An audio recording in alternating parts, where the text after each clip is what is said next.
Hari ni, Tok akan ajar cara nak elak spinning elbow. Dah, Tok. Apa yang dah? Spinning? Itu spin. Yang Tok nak ajar ni spinning elbow. Oh, salah Salah. Tak telefon.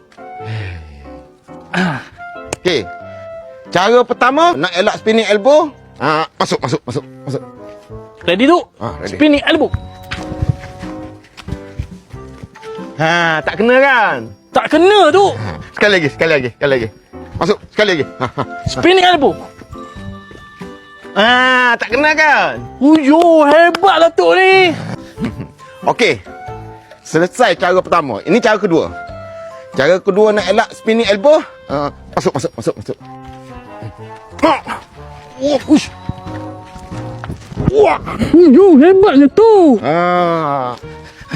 Macam seronok. Sekali lagi, Tok. Tu sekali je. Tak boleh lah.